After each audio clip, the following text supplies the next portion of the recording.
Earlier this week, I was packing my car to head off to another morning meeting. On my way out to the car, a man was walking by, and I smiled at him just like I would anyone walking past. He stopped, smiled back at me, and said, "It's nice to see someone smile in the morning. I was wondering if anyone was going to smile at me on my way back home. You just made my day." He then told me to have a good day, kept walking, a smile on his face. In turn, he left a smile on my face for the rest of the day. The gesture was so easy, something I didn't even consciously think about. It left me wondering. I didn't have to buy that man anything or do anything extravagant to make his day.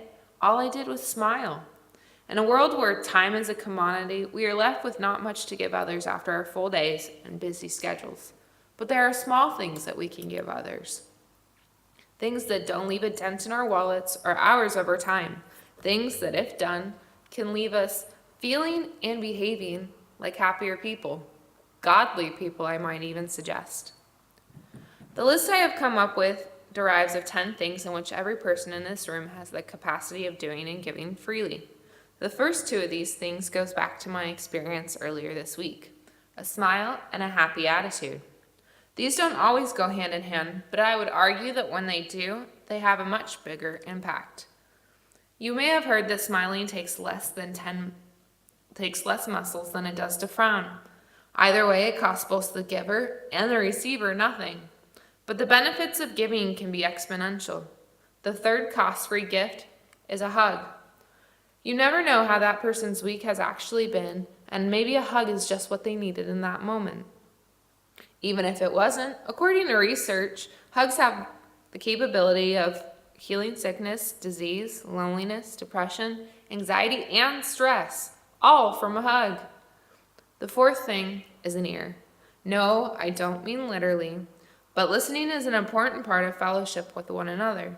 After all, God did make us to have 2 ears and 1 mouth.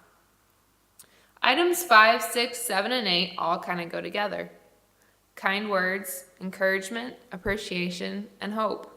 Let's face it, there are weeks or days where everything just seems to go downhill and stress, anxiety, and lack of patience abound.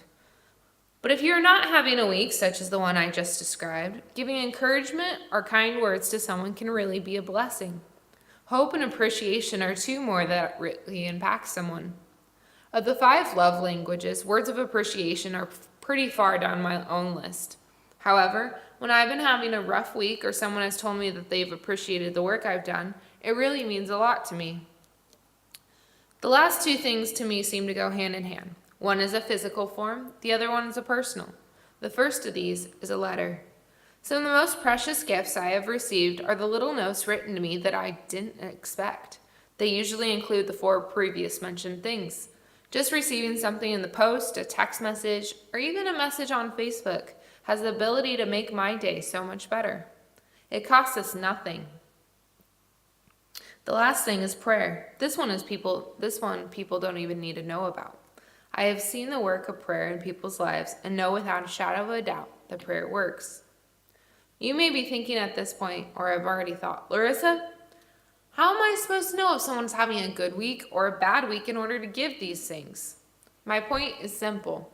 As a community of believers, we shouldn't need to know if someone is having a good or bad week in order to give any of the 10 things I've mentioned.